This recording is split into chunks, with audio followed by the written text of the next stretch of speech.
Në radhë parë, mendoj që ajo që duhet theksuar është që kaluam një proces shumë të qetë, një proces shumë demokratik, dhe ajo që vlen të theksohet është që qytetarët dhe njëherë rikonfirmuan besimin që i kanë dhënë Partisë Socialiste në 11 maj, duke votuar masivisht për kandidatët tonë në të 5 bashkit. Ajo që duket është që rezultati në disa nga bashkit dhe është thelluar nga rezultati 11 majt.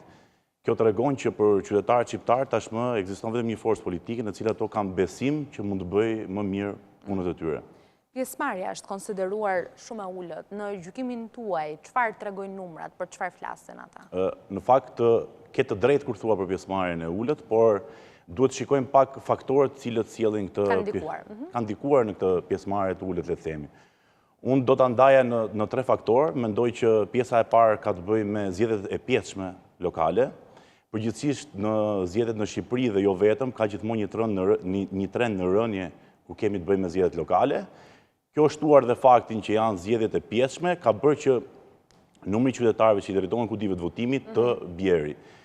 Faktori dytë është ajo e mos pasurit kandidat. Në shumë nga bashkitë në cilat ne kandiduam, nuk ishte një kandidat të njohur nga opozita, por kandidat të pavarur të cilët mbështeteshin nga opozita. Mendoj që shumë qytetarë kanë parë si një garë të munguar, ndaj kanë vendosur të mos shkojnë drejt kudive të votimit, sepse kanë paramenduar një fitore të kandidatëve të Partisë Socialiste, gjë cilën e treguan fakte dhe rezultatet në përqindje.